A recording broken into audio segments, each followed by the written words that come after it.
എല്ലാ ഉദ്യോഗാർത്ഥികൾക്കും talent അക്കാഡമിയുടെ online content സെക്ഷനിലേക്ക് സ്വാഗതം.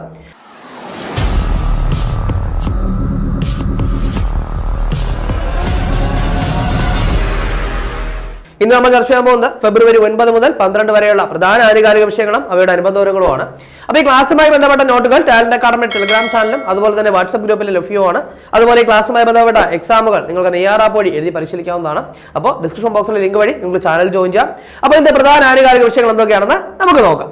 ഇപ്പോൾ വരാൻ പോകുന്ന LDC എക്സാമിന് വേണ്ടി തയ്യാറെടുക്കുന്നവർക്കായി talent academy LDC mains rank file പുറത്തിറക്കിയിട്ടുണ്ട്. അപ്പോൾ പൂർണ്ണമായും സിലബസിനെ ആസ്പദമാക്കി മുൻവർഷ ചോദ്യങ്ങൾ ഉൾപ്പെടുത്തിയാണ് ഈ റാങ്ക് ഫയൽ തയ്യാറാക്കിയിട്ടുള്ളത്. അപ്പോൾ നിങ്ങളുടെ വീടിനടുത്തുള്ള ബുക്ക് സ്റ്റോളുകൾ വഴിയോ അല്ലെങ്കിൽ ഇ-കൊമേഴ്സ് പ്ലാറ്റ്ഫോമുകളായ ആമസോൺ, ഫ്ലിപ്കാർട്ട് എന്നിവ വഴിയോ അല്ലെങ്കിൽ ടാലന്റ് അക്കാഡമിയുടെ വെബ്സൈറ്റായ talentkerala.com വഴിയോ നിങ്ങൾക്ക് ഇപ്പോൾ ഈ പുസ്തകങ്ങൾ വാങ്ങാവുന്നതാണ്. അപ്പൊ നമുക്ക് ഇന്ന് ചർച്ച ചെയ്യാനുള്ള ആദ്യത്തെ പോയിന്റ് എന്ന് പറയുന്നത് ICC അണ്ടർ-19 പുരുഷ ലോകകപ്പാണ്. അപ്പോൾ 2024 നടന്ന ICC അണ്ടർ-19 പുരുഷ ലോകകപ്പാണ് നമ്മൾ ആദ്യം ചർച്ച ചെയ്യാൻ പോകുന്നത്. വേദി നമുക്ക് ആദ്യമേ തന്നെ ഓർത്തെടുക്കാം. എവിടെയാണ് വേദി എന്ന് പറയുന്നത്? ദക്ഷിണാഫ്രിക്കയാണ്. എവിടെയാണ്? ദക്ഷിണാഫ്രിക്കയാണ് വേദി. അപ്പോൾ ഓർത്തു വയ്ക്കുക, ദക്ഷിണാഫ്രിക്കയാണ് വേദി. എന്തിന്റെ? ICC അണ്ടർ-19 പുരുഷ ലോകകപ്പ് 2024 വേദി ദക്ഷിണാഫ്രിക്കയാണ്. ശ്രീലങ്കയിൽ നടക്കേണ്ടതായിരുന്നു, പക്ഷെ എവിടത്തേക്ക് മാറ്റി? ദക്ഷിണാഫ്രിക്കയിലേക്ക് മാറ്റി. ഇനി ആരാണ് ജേതാക്കൾ? ജേതാക്കൾ ആരാണ്? ഓസ്ട്രേലിയ. ആരാണ്? ഓസ്ട്രേലിയയാണ് ജേതാക്കൾ എന്ന് പറയുന്നത്. റണ്ണറപ്പ് ആരാണ്? അത് ഇന്ത്യയാണ്. അപ്പോൾ ഇന്ത്യയാണ് റണ്ണറപ്പ്, ഓസ്ട്രേലിയ എന്താണ് ജേതാക്കൾ. എന്നാൽ ഇന്ത്യ 2022 ജേതാക്കളായിരുന്നു. അപ്പോൾ 2022 ജേതാക്കൾ ആരായിരുന്നു? ഇന്ത്യ ആയിരുന്നു. പക്ഷെ 2024 ആരാണ്? ഓസ്ട്രേലിയ ആണ്. ഇന്ത്യ എന്താണ്? റണ്ണറപ്പ് ആണ്. ഇത്രയും കാര്യം വളരെ ക്ലിയർ ആയിട്ട് എന്ത് ചെയ്യുക? ഓർത്തു വയ്ക്കുക. ഇനി ഏറ്റവും പ്രധാനമായിട്ട് ഓർത്തു വയ്ക്കേണ്ടത് 2023 പുരുഷ ഏകദിന ലോകകപ്പ് ജേതാക്കൾ ആരാണ്? അതും ഓസ്ട്രേലിയ തന്നെയാണ്. റണ്ണറപ്പ് ആരായിരുന്നു? അതും ഇന്ത്യയാണ്. ഇനി അതുപോലെ തന്നെ 2023 നടന്ന ICC ടെസ്റ്റ് ചാമ്പ്യൻഷിപ്പ് ഫൈനലിലെ ജേതാക്കൾ ആരായിരുന്നു?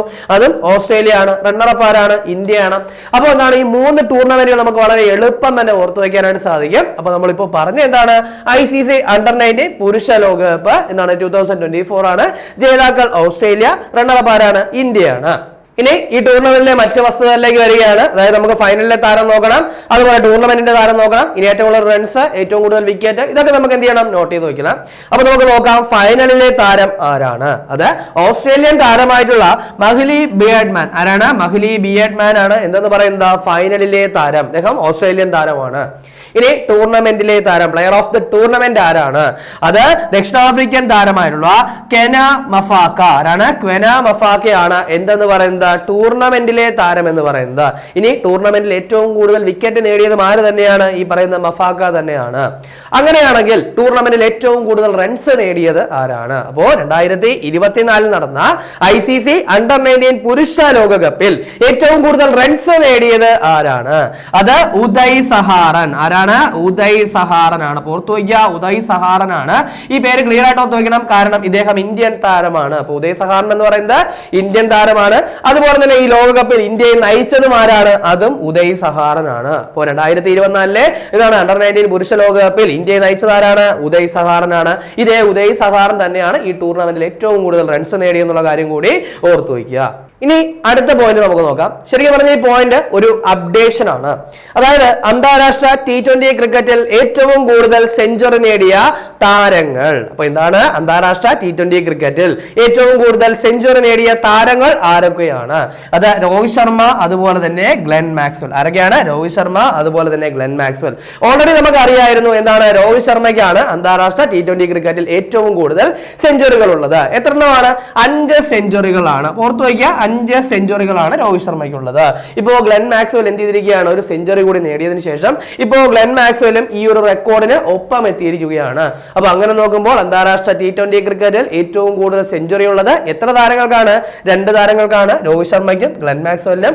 എത്ര എണ്ണം വീതം? 5 എണ്ണം വീതം. ഇനി രണ്ടാം സ്ഥാനത്തുള്ളത് ആരാണെന്ന് ചോദിച്ചു കഴിഞ്ഞാൽ അതും ഇന്ത്യൻ താരമായിട്ടുള്ള സൂര്യകുമാർ യാദവ് ആണ്. അദ്ദേഹത്തിന് 4 സെഞ്ചുറികളാണുള്ളത്. അപ്പോൾ സൂര്യകുമാർ യാദവിന് 4 സെഞ്ചുറികൾ, രോഹിത് ശർമ്മ, ഗ്ലെൻ മാക്സ്വെൽ ഇവർക്ക് എത്ര എണ്ണം വീതമാണ്? 5 സെഞ്ചുറികൾ വീതമാണ്. അപ്പൊ ഇത്രയും വളരെ ക്ലിയർ ആയിട്ട് ഓർത്തു വയ്ക്കുക. അടുത്ത നമുക്ക് നോക്കാനുള്ള പോയിന്റ് എന്ന് പറയുന്നത് 2023-24 വർഷത്തെ കേരള പ്രീമിയർ ലീഗ് കിരീട കിരീട ജേതാക്കൾ ആരാണ്? അപ്പൊ 2023-24 വർഷത്തെ കേരള പ്രീമിയർ ലീഗ് കിരീട ജേതാക്കൾ ആരാണ്? അത് കേരള യുണൈറ്റഡ്. ആരാണ്? കേരള യുണൈറ്റഡ് ആണെന്നുള്ള കാര്യം ഓർക്കുക. ഇനി കേരള യുണൈറ്റഡിന്റെ തുടർച്ചയായുള്ള രണ്ടാമത്തെ കിരീടമാണെന്നുള്ള കാര്യം ഓർക്കുക.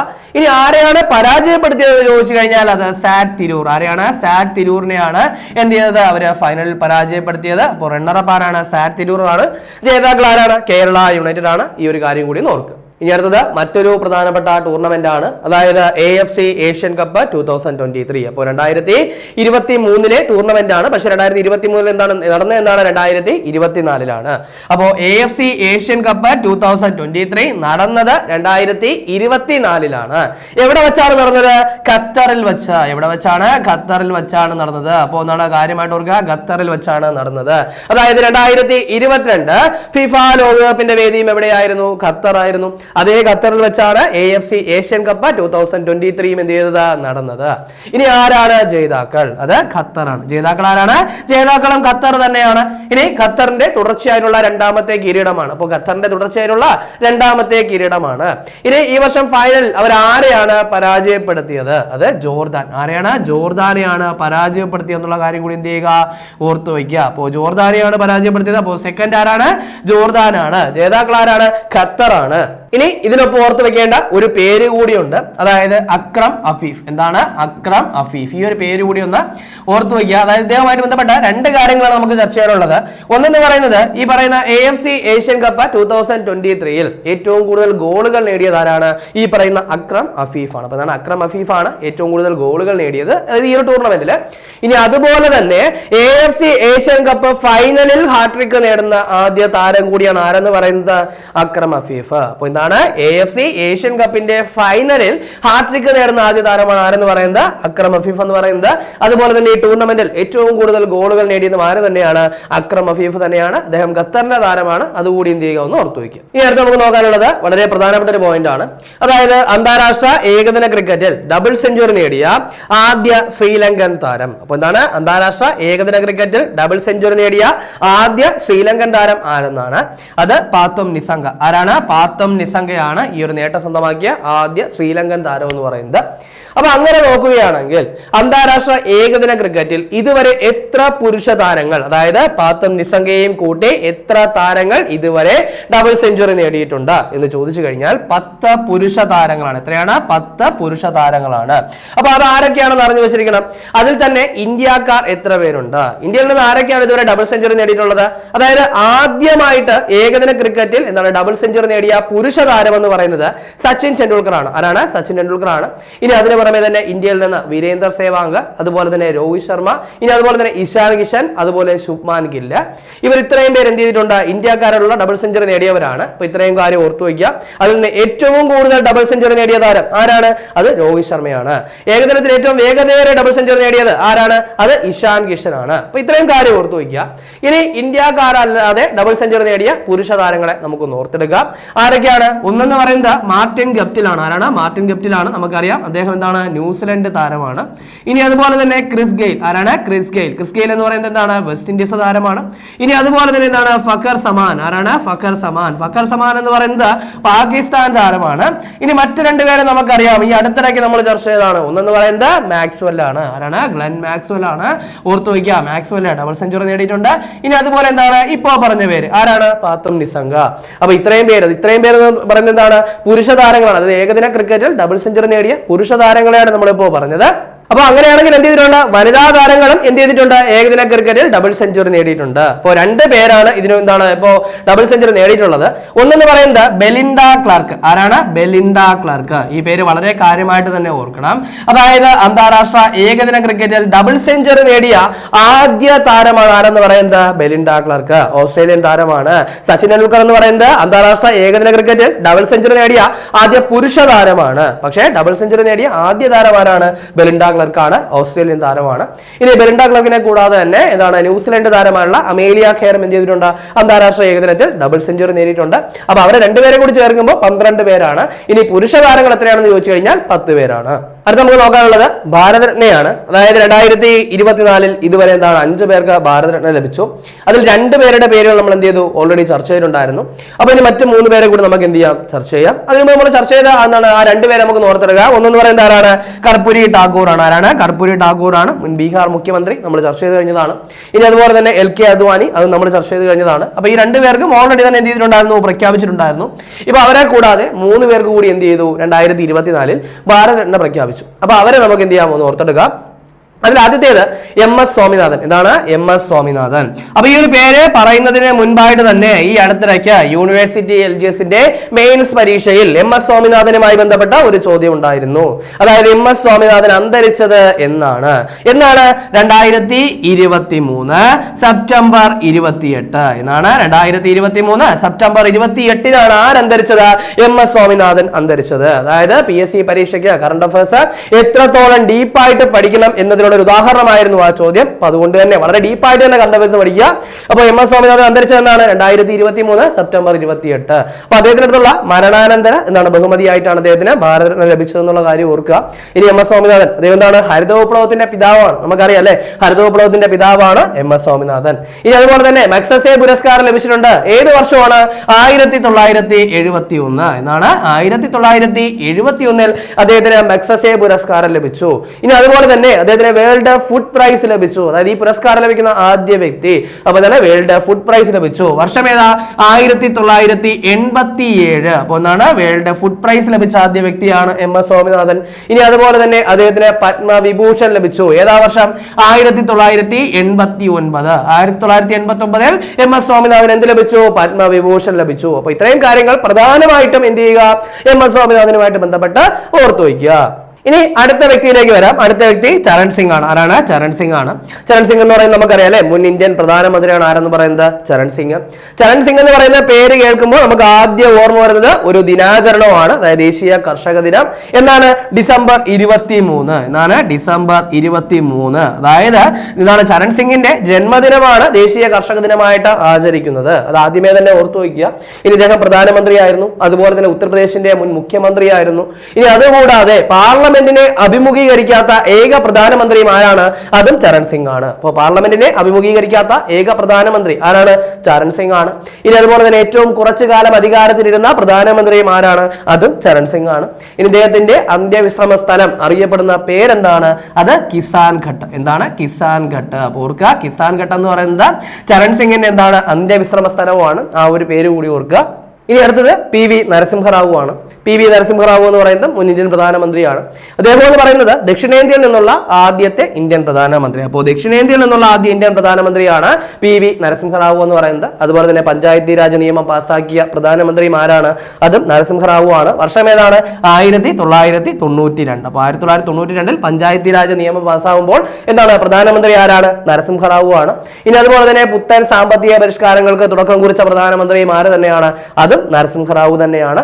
ഇനി അതുപോലെ തന്നെ അദ്ദേഹത്തിന്റെ അന്ത്യവിശ്രമ സ്ഥലം അറിയപ്പെടുന്ന പേര് എന്താണ്, ബുദ്ധ പൂർണിമ പാർക്കാണ്. എന്താണ്, ബുദ്ധ പൂർണിമ പാർക്കാണ്. അപ്പൊ അതുകൂടി എന്ത് ചെയ്യുക, ഓർത്തു വയ്ക്കുക. അപ്പൊ അങ്ങനെ നോക്കുവാണെങ്കിൽ ഇതുവരെ, അതായത് ഈ വർഷം എത്ര പേർക്കാണ് എന്ത് ചെയ്തത്, ഭാരതരത്ന ലഭിച്ചെന്ന് ചോദിച്ചു കഴിഞ്ഞാൽ ഇതുവരെ 5 പേർക്കാണ് ലഭിച്ചത്. 2 പേർ ആദ്യമേ നമ്മൾ ചർച്ച ചെയ്തിരുന്നു, മറ്റ് 3 പേർ നമ്മൾ എന്ത് ചെയ്തു, ഇപ്പോൾ ചർച്ച ചെയ്തു. അപ്പൊ ഇതിൽ LK അദ്വാനി എന്ന് പറയുന്നത് ഭാരതരത്ന ലഭിക്കുന്ന 50ാമത്തെ വ്യക്തിയാണെന്നുള്ള കാര്യം കൂടി എന്ത് ചെയ്യുക, ജസ്റ്റ് ഒന്ന് ഓർത്തു വയ്ക്കുക. അതുപോലെ തന്നെ 5 പേരുകളെയും എന്ത് ചെയ്യുക, വളരെ കാര്യമായിട്ട് ഓർത്തു വയ്ക്കുക. അടുത്ത നമുക്ക് ചർച്ച ചെയ്യാനുള്ള പോയിന്റ് എന്ന് പറയുന്നത് സംസ്ഥാനത്തെ ആദ്യ സൗജന്യ വൈഫൈ പാർക്ക് ഏതാണ്. അപ്പൊ എന്താണ്, സംസ്ഥാനത്തെ ആദ്യ സൗജന്യ വൈഫൈ പാർക്ക് ഏതാണ്, അത് മാനാഞ്ചിറ. ഏതാണ്, മാനാഞ്ചിറയാണ്. നമുക്ക് പ്രത്യേകിച്ച് പറയേണ്ട ആവശ്യമില്ല അല്ലേ. മാനാഞ്ചിറ എന്ന് പറയുന്നത് ഏത് ജില്ലയിലാണ്, കോഴിക്കോട് ജില്ലയിലാണ്. അപ്പോൾ കോഴിക്കോട് ജില്ലയിലെ മാനാഞ്ചിറയാണ് സംസ്ഥാനത്തെ ആദ്യ സൗജന്യ വൈഫൈ പാർക്ക് എന്ന് പറയുന്നത്. പേര് കാര്യം ഓർത്തു വയ്ക്കുക. അടുത്ത നമുക്ക് നോക്കാനുള്ള പോയിന്റ്, അടുത്തിടെ രാജിവെച്ച ഹംഗേറിയൻ പ്രസിഡന്റ് ആരാണ്. അപ്പൊ എന്താണ്, അടുത്തിടെ രാജിവെച്ച ഹംഗേറിയൻ പ്രസിഡന്റ് ആരാണ്, അത് കാറ്റലിൻ നൊവാക്ക്. ആരാണ്, കാറ്റലിൻ നൊവാക്ക്. അപ്പൊ ഈ ഒരു പേര് ഇവിടെ മെൻഷൻ ചെയ്യാനുള്ള കാരണം എന്ന് പറയുന്നത്, ഈ കാറ്റലിൻ നൊവാക്ക് ഹംഗറിയുടെ ആദ്യത്തെ വനിതാ പ്രസിഡന്റ് ആയിരുന്നു. അപ്പൊ എന്താണ്, ഹംഗറിയുടെ ആദ്യത്തെ വനിതാ പ്രസിഡന്റ് ആരാണ്, അത് കാറ്റലിൻ നൊവാക്ക് ആണ്. അപ്പൊ കാറ്റലിൻ നൊവാക്ക് എന്ത് ചെയ്തു, അടുത്തിടെ രാജിവെച്ചു. അപ്പൊ അതുകൊണ്ടാണ് നമ്മൾ എന്ത് ചെയ്തത്, ഈ ഒരു പോയിന്റ് ചർച്ച ചെയ്തത്. അത് നമുക്ക് നോക്കാനുള്ളത് ഒരു ബില്ലാണ്. അതായത് പൊതു മത്സര പരീക്ഷകളിൽ ക്രമക്കേട് കാണിക്കുന്നവർക്ക് 10 വർഷം വരെ തടവും 1 കോടി രൂപ വരെ എന്താണ് പിഴയും ലഭിക്കാവുന്ന ബില്ല് ലോകസഭയിൽ അവതരിപ്പിച്ചത് എന്നാണ്.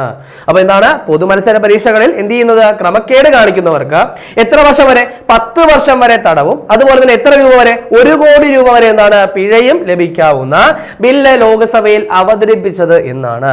അത് 2024 ഫെബ്രുവരി 5 എന്നാണ്. 2024 ഫെബ്രുവരി 5-നാണ്. അങ്ങനെയാണെങ്കിൽ ഈ ബില്ല് ലോകസഭ പാസ്സാക്കിയത് എന്നാണ്. അത് ഫെബ്രുവരി 6-നാണ്. അപ്പോൾ ഫെബ്രുവരി 6-ന് എന്ത് ചെയ്തു? ഈ ബില്ല് ലോക്സഭ എന്ത് ചെയ്തു? പാസ്സാക്കി. ഇനി രാജ്യസഭ ഈ ബില്ല് പാസ്സാക്കിയതെന്നാണ്. അത് ഫെബ്രുവരി 9-ആണ്. അപ്പോൾ ഫെബ്രുവരി 9-ന് എന്ത് ചെയ്തു? ഇത് രാജ്യസഭ പാസ്സാക്കി. ഇനി രാഷ്ട്രപതിക്കായിട്ട് അയച്ചിരിക്കുകയാണ്. അപ്പോൾ ആ സമയത്ത് രാഷ്ട്രപതി പാസ്സാകുന്ന സമയം നമുക്ക് എന്ത് ചെയ്യാം? അത് ചർച്ച ചെയ്യാവുന്നതാണ്. അതുപോലെ ഈ ബില്ല് അവതരിപ്പിച്ച ആരാണെന്ന് ചോദിച്ചു കഴിഞ്ഞാൽ കേന്ദ്ര സഹമന്ത്രി ആയിട്ടുള്ള ജിതേന്ദ്ര സിംഗ് ആണ്. അപ്പോൾ ആ ഒരു കാര്യം കൂടി ഇതിനൊപ്പം ഒന്ന് ഓർക്കാനായിട്ട് ശ്രമിക്കും. ഇനി കുറച്ച് പ്രധാനപ്പെട്ട വിയോഗങ്ങളാണ് നമുക്ക് നോക്കാനുള്ളത്. അതിൽ ആദ്യം നോക്കുന്നത് അടുത്തിടെ അന്തരിച്ച ഒരു നർത്തകിയാണ്. അപ്പോൾ അവരുടെ പേരെന്ന് പറയുന്നത് ഭവാനി ചെല്ലപ്പൻ. എന്താണ്? ഭവാനി ചെല്ലപ്പൻ എന്നാണ് പേര്. ഈ ഭവാനി ചെല്ലപ്പൻ എന്ന് പറയുന്നത് ഗുരു ഗോപിനാഥിന്റെ എന്താണ് ശിഷ്യയാണ്. അപ്പോൾ ഗുരു ഗോപിനാഥിന്റെ ശിഷ്യയാണ് ആരെന്ന് പറയുന്നത്? ഈ പറയുന്ന ഭവാനി ചെല്ലപ്പൻ എന്ന് പറയുന്നത്. അപ്പോൾ ഭവാനി ചെല്ലപ്പൻ എന്ത് ചെയ്തു? 2024 അന്തരിച്ചു. ഇനി അടുത്ത് നോക്കാനുള്ള വിയോഗം എന്ന് പറയുന്നത് അടുത്തിടെ അന്തരിച്ച മലയാളി ചിത്രകാരൻ. അപ്പോൾ വളരെ പ്രശസ്തനായൊരു മലയാളി ചിത്രകാരൻ എന്ത് ചെയ്തു? അടുത്തിടെ അന്തരിച്ചു. അദ്ദേഹത്തിന്റെ പേരെന്ന് പറയുന്നത് എ രാമചന്ദ്രൻ. എന്താണ്? എ രാമചന്ദ്രൻ എന്ന് പറയുന്ന മലയാളി ചിത്രകാരൻ 2024 അന്തരിച്ചു.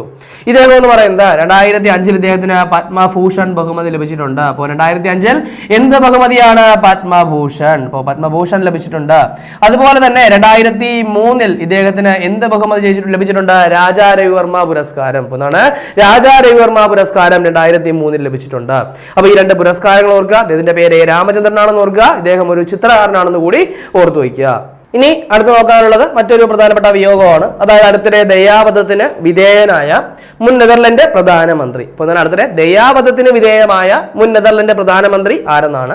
അത് ഡ്രീസ് വാൻ അഗത്ത്. ആരാണ്? ഡ്രീസ് വാൻ അഗത്ത് ആണ്. ഇദ്ദേഹത്തിനൊപ്പം തന്നെ ഇദ്ദേഹത്തിന്റെ ഭാര്യയായിട്ടുള്ള എന്താണ് യൂജിനെയും എന്ത് ചെയ്തു? ദയാവധത്തിന് വിധേയമായിട്ടുണ്ട്. അപ്പൊ ഈ ഒരു കാര്യം കൂടി എന്ത് ചെയ്യുക? ഒന്ന് ഓർത്തു വയ്ക്കുക. ഇത് നമുക്ക് ചർച്ച ചെയ്ത പോയിന്റ് ഒന്നുകൂടി നോക്കാം. ആദ്യം നമ്മൾ ചർച്ച ചെയ്തു എന്താണ്? ICC അണ്ടർ-19 പുരുഷ ലോകകപ്പ് 2024 ചർച്ച ചെയ്തു. എന്താണ് ജേതാക്കൾ? ആരാണ്? ഓസ്ട്രേലിയ ആണ്. റണ്ണറപ്പ് ആരാണ്? ഇന്ത്യയാണ്. വേദി എവിടെയാണ്? ദക്ഷിണാഫ്രിക്കയാണ്. ഇനി അന്താരാഷ്ട്ര T20 ക്രിക്കറ്റിൽ ഏറ്റവും കൂടുതൽ സെഞ്ചുറി നേടിയ താരങ്ങൾ ആരൊക്കെയാണ്? അതായത് ഇതിന് മുൻപ് വരെ നമ്മൾ പഠിച്ചു വെച്ചത് എന്തായിരുന്നു? രോഹിത് ശർമ്മയാണ് അന്താരാഷ്ട്ര T20 ക്രിക്കറ്റിൽ ഏറ്റവും കൂടുതൽ സെഞ്ചുറി നേടിയത്, 5 സെഞ്ചുറികൾ. എന്നാൽ ഇപ്പോൾ ആ റെക്കോർഡിനൊപ്പം ആരും എത്തിയിരിക്കുന്നു? ഗ്ലെൻ മാക്സ്വെല്ലും എത്തിയിരിക്കുന്നു. അപ്പൊ അതുകൊണ്ട് നമ്മൾ എന്ത് ചെയ്തു? ആ പോയിന്റ് ഒന്ന് അപ്ഡേറ്റ് ചെയ്ത് തന്നെ വെച്ചു. ഇനി അതിനുശേഷം ചർച്ച ചെയ്ത് എന്തായിരുന്നു? 2023-24 വർഷത്തെ കേരള പ്രീമിയർ ലീഗ് കിരീട ജേതാക്കൾ ആരെന്ന് ചർച്ച ചെയ്തു. ആരാണ്? കേരള യുണൈറ്റഡ് ആണ്. അവരുടെ തുടർച്ചയായ 2ാമത്തെ കിരീടമാണെന്ന് നമ്മൾ ചർച്ച ചെയ്തു. അതിനുശേഷം പറഞ്ഞത് AFC ഏഷ്യൻ കപ്പ് 2023 എന്നാണെങ്കിലും എന്താണ് 2024 നടന്നത്. എവിടെ വെച്ചാണ് നടന്നത്? ഖത്തറിലാണ് നടന്നത്. ആരാണ് ജേതാക്കളായത്? ഖത്തറാണ് ജേതാക്കളായത്. അത് കാര്യമായിട്ട് ഓർക്കുക. റണ്ണറപ്പ് ആരായിരുന്നു? ജോർദാൻ ആയിരുന്നു. ഇനി അതിനുശേഷം പറഞ്ഞത് ഏകദിന ക്രിക്കറ്റിൽ, അന്താരാഷ്ട്ര ഏകദിന ക്രിക്കറ്റിലെ ഒരു ഡബിൾ സെഞ്ചുറി നേട്ടവുമായിട്ട് ബന്ധപ്പെട്ട ഒരു കാര്യം. അതായത് ഒരു ശ്രീലങ്കൻ താരം എന്ത് ചെയ്തു? അടുത്തിടെ അന്താരാഷ്ട്ര ഏകദിന ക്രിക്കറ്റിൽ ഡബിൾ സെഞ്ചുറി നേടി. ആരാണ്? അത് പാത്തും നിസംഗ. ആരാണ്? പാത്തും നിസംഗയാണ്. ഇനി അന്താരാഷ്ട്ര ഏകദിന ക്രിക്കറ്റിൽ ഡബിൾ സെഞ്ചുറി നേടുന്ന ആദ്യ ശ്രീലങ്കൻ താരമാണ് ആരെന്ന് പറയുന്നത്? പാത്തും നിസംഗ. അവർ കാര്യം ഓർത്തു വയ്ക്കുക. അതുപോലെ തന്നെ അന്താരാഷ്ട്ര ഏകദിന ക്രിക്കറ്റിൽ ഡബിൾ സെഞ്ചുറി നേടുന്ന 10ാമത്തെ പുരുഷ താരമാണ് ആര്? ഈ പറയുന്ന പാത്തും നിസംഗ. അപ്പൊ അതുകൂടി ഒന്ന് അപ്ഡേറ്റ് ചെയ്ത് വയ്ക്കുക. അതിനുശേഷം നമ്മൾ ചർച്ച ചെയ്തു 2024 ഭാരതരത്ന ജേതാക്കളെയാണ്. 2 പേര് ഓൾറെഡി നമ്മൾ ചർച്ച ചെയ്തിട്ടുണ്ടായിരുന്നു. ആരൊക്കെയാണ്? കർപ്പൂരി ഠാക്കൂർ, അതുപോലെ തന്നെ LK അദ്വാനി. ഇത് 2 നമ്മൾ ഓൾറെഡി ചർച്ച ചെയ്തതാണ്. LK അദ്വാനി എന്ന് പറയുന്നത് ഭാരതരത്ന ലഭിക്കുന്ന 50ാമത്തെ വ്യക്തിയാണ് എന്നുള്ള കാര്യം എന്ത് ചെയ്യുക? ഓർത്തു വയ്ക്കുക. ഇനി അതിനുശേഷം നമ്മൾ ചർച്ച ചെയ്തതാണ് 3 പേരെ കൂടി നമ്മൾ ചർച്ച ചെയ്തു. ആരൊക്കെയാണ്? ഒന്ന് MS സ്വാമിനാഥൻ. നമുക്കറിയാം ഇന്ത്യൻ ഹരിത വിപ്ലവത്തിന്റെ പിതാവ് എന്നറിയപ്പെടുന്നത് MS സ്വാമിനാഥനാണ്. ഇനി അതുപോലെ തന്നെ ചരൺ സിംഗ്. അതായത് നമ്മൾ കർഷക ദിനമൊക്കെ ആചരിക്കുന്നത് ആരുടെ ജന്മദിനത്തിലാണ്? ഈ പറയുന്ന ചരൺ സിംഗിന്റെ ജന്മദിനത്തിലാണ്. ഇനി അതുപോലെ തന്നെ PV നരസിംഹറാവു, മുൻ ഇന്ത്യൻ പ്രധാനമന്ത്രി. അപ്പോൾ ഇവർക്ക് 3 പേർക്കുമാണ് എന്ത് ചെയ്തത്? അടുത്തിടെ ഭാരതരത്ന ലഭിച്ചത്. ഇവർക്ക് 3 പേർക്കും മരണാനന്തര ബഹുമതിയായിട്ടാണ് ഭാരതരത്ന ലഭിച്ചതെന്നുള്ള കാര്യം കൂടി എന്ത് ചെയ്യുക? ഓർത്തു വയ്ക്കുക. അതിനുശേഷം പറഞ്ഞ പോയിന്റ് എന്തായിരുന്നു? സംസ്ഥാനത്തെ ആദ്യ സൗജന്യ വൈഫൈ പാർക്ക് എവിടെയാണെന്ന് നമ്മൾ ചർച്ച ചെയ്തു. എവിടെയാണ്? മാനാഞ്ചിറ. മാനാഞ്ചിറ എവിടെയാണ്? കോഴിക്കോട് ജില്ലയിലാണ്. അപ്പോൾ കോഴിക്കോട് മാനാഞ്ചിറയാണ് സംസ്ഥാനത്തെ ആദ്യം എന്തെന്ന് പറയുന്നത്? സൗജന്യ വൈഫൈ പാർക്ക് എന്ന് പറയുന്നത്. അതിനുശേഷം നമ്മൾ ചർച്ച ചെയ്ത പോയിന്റ് എന്തായിരുന്നു? അടുത്തിടെ രാജിവെച്ച ഹംഗേറിയൻ പ്രസിഡന്റിന്റെ പേര് ചർച്ച ചെയ്തു. എന്ന് പറയുന്നത് ആരാണ്? Katalin Novak. അപ്പോൾ കാറ്റലിൻ നൊവാക്ക് എന്ത് ചെയ്തു? 2024 രാജിവെച്ചു. അപ്പോൾ ഇവരെന്ന് പറയുന്നത് ഏതാണ്, ഹംഗറിയുടെ ആദ്യത്തെ വനിതാ പ്രസിഡന്റ് ആണ്. അപ്പൊ അതുകൊണ്ടാണ് നമ്മൾ വളരെ ഇമ്പോർട്ടന്റ് ആയിട്ട് ചർച്ച ചെയ്തത്. ഇനി അതിനുശേഷം പറഞ്ഞത് ഒരു ബില്ലാണ്, അതായത് പൊതു മത്സര പരീക്ഷകളിൽ ക്രമക്കേട് കാണിക്കുന്നവർക്ക് എത്ര വർഷം വരെ, 10 വർഷം വരെ തടവോ അല്ലെങ്കിൽ എന്താണ് 1 കോടി രൂപ എന്നാണ് പിഴയും ലഭിച്ചേക്കാവുന്ന ബില്ല് ലോക്സഭയിൽ അവതരിപ്പിച്ചെന്നാണെന്ന് പറഞ്ഞു. 2024 ഫെബ്രുവരി 5 പറഞ്ഞു. ലോക്സഭ അത് ഫെബ്രുവരി 6 പാസ്സാക്കി, രാജ്യസഭ അത് ഫെബ്രുവരി 9 പാസ്സാക്കി. ഇത് വളരെ കാര്യമായിട്ട് ഓർക്കുക. കാരണം ഇപ്പൊ എന്താണ് നാരീശക്തി വന്ദന നിയമവുമായിട്ട് ബന്ധപ്പെട്ട ചോദ്യങ്ങളൊക്കെ അടുത്തിടയ്ക്ക് പരീക്ഷയ്ക്ക് ചോദിച്ചിട്ടുണ്ടായിരുന്നു. അപ്പോൾ പ്രധാനപ്പെട്ട ബില്ലുകളും അതുമായിട്ട് ബന്ധപ്പെട്ട മറ്റു കാര്യങ്ങളും എന്ത് ചെയ്യുക, വളരെ കാര്യമായിട്ട് തന്നെ ഓർത്തിരിക്കുക. അതിനുശേഷം പ്രധാനപ്പെട്ട 3 വിയോഗങ്ങളാണ് ചർച്ച ചെയ്തത്. ഒന്നൊരു നർത്തകിയാണ്, അതായത് ഭവാനി ചെല്ലപ്പൻ എന്ന് പറയുന്നതാണ് ഗുരു ഗോപിനാഥിന്റെ ശിഷ്യയാണ്. അപ്പൊ അവരെന്ത് ചെയ്തു, 2024 അന്തരിച്ചു. ഇനി അടുത്തിടെ അന്തരിച്ചൊരു മലയാളി ചിത്രകാരൻ, എന്താണ് പേര്, എ രാമചന്ദ്രൻ. അപ്പോൾ എ രാമചന്ദ്രൻ എന്ന് പറയുന്ന മലയാളി ചിത്രകാരൻ അന്തരിച്ചു. ഇനി അതിനുശേഷം പറഞ്ഞ വിയോഗം എന്തായിരുന്നു, അതായത് അടുത്തിടെ ദയാവധത്തിന് വിധേയനായ മുൻ നെതർലൻഡ് പ്രധാനമന്ത്രി ആരാണ്, അത് ഡ്രീസ് വാൻ അഗത്താണ്. അപ്പൊ ആ ഒരു പേര് കൂടി ഒന്ന് ഓർത്തു വയ്ക്കും. ഇനി കഴിഞ്ഞ ക്ലാസ്സുമായി ബന്ധപ്പെട്ട 2 ചോദ്യങ്ങൾ നൽകുകയാണ്, അതിന്റെ ഉത്തരം കൂടി കമന്റ് ചെയ്യുക. ആദ്യത്തെ ചോദ്യം, കാലഭാഷം എന്ന കൃതി രചിച്ചത് ആരെന്നാണ് ചോദ്യം. Options A E Santhosh Kumar, B Rafeeq Ahmed, C M Mukundan, option D Prabhavarma. അപ്പോൾ ഇതിന്റെ ശരി ഉത്തരം കമന്റ് ചെയ്യുക. ഇനി രണ്ടാമത്തെ ചോദ്യം, ഇന്ത്യയിൽ ആദ്യമായി ഏകീകൃത സിവിൽ കോഡ് പാസാക്കിയ സംസ്ഥാന നിയമസഭ ഏതെന്നാണ് ചോദ്യം. Options A Jharkhand, B Uttarakhand, C Odisha, D Assam. അപ്പോൾ ഇതിന്റെ ശരി ഉത്തരം കമന്റ് ചെയ്യുക. ഇനി കഴിഞ്ഞ ക്ലാസ് നൽകിയിരുന്ന 2 ചോദ്യങ്ങളുടെ ഉത്തരം കൂടി നോക്കാം. ആദ്യത്തെ ചോദ്യം, കടമ്മനിട്ട രാമകൃഷ്ണൻ പുരസ്കാരം 2024 അർഹനായത് ആരെന്നാണ് ചോദ്യം. Options A Prabhavarma, B Rafeeq Ahmed, C S Harish, option D K G Sankarapillai. അപ്പോൾ ഇതിന്റെ ശരി ഉത്തരം ഏതാണ്, ഓപ്ഷൻ ബി ആണ്, റഫീഖ് അഹമ്മദ് ആണ് എന്തെന്ന് പറയുന്നത് കടമ്മനിട്ട രാമകൃഷ്ണൻ പുരസ്കാരം 2024 അർഹനായത്. ഈ ഒരു കാര്യം ഓർത്തു വയ്ക്കുക. ഇനി രണ്ടാമത്തെ ചോദ്യം, ബ്രാൻഡ് ഗാർഡിയൻസ് ഇൻഡെക്സ് 2024 1-ാം സ്ഥാനത്തുള്ളത് ആരെന്നാണ് ചോദ്യം. Options A Hua Tengma, B Mukesh Ambani, C Jensen Huang, option D Tim Cook. അപ്പോൾ ഇതിന്റെ ശരി ഉത്തരം ഏതാണ്, ഓപ്ഷൻ എ ആണ്, ഹുവാ തെങ്മയാണ് 1-ാം സ്ഥാനത്തുള്ളത്. ഇനി ഈ ഒരു ഇൻഡെക്സിൽ 2-ാം സ്ഥാനത്തുള്ള ആരാണെന്ന് ചോദിച്ചു കഴിഞ്ഞാൽ ആരാണ്, അത് മുകേഷ് അംബാനിയാണ്. അപ്പോൾ നമ്മൾ ചർച്ച ചെയ്ത ചോദ്യങ്ങളും അതിന്റെ ഉത്തരങ്ങളും അതുപോലെ ചർച്ച ചെയ്ത പോയിന്റുകളും മനസ്സിലായെന്ന് വിചാരിക്കുന്നു. വളരെ കാര്യമായിട്ട് ഡെയിലി കറൻസ് അപ്ഡേറ്റ് ചെയ്ത് തന്നെ പോവുക, നല്ലപോലെ വർക്ക് ചെയ്യുക, എത്രയും പെട്ടെന്ന് ഒരു ജോലി നേടിയെടുക്കുക. അപ്പോൾ ഫെബ്രുവരി 9 മുതൽ 12 വരെയുള്ള പ്രധാന ആനുകാലിക വിഷയങ്ങളാണ് നമ്മൾ ചർച്ച ചെയ്ത് കഴിഞ്ഞത്. ഈ ചർച്ച ചെയ്ത പോയിന്റുകളൊക്കെ മനസ്സിലായെന്ന് വിചാരിക്കുന്നു. ഇതൊക്കെ വളരെ കാര്യമായിട്ട് തന്നെ നോക്കി വയ്ക്കുക. അപ്പോൾ മറ്റൊരു ക്ലാസ്സുമായി നമുക്ക് അടുത്ത ദിവസം കാണാം.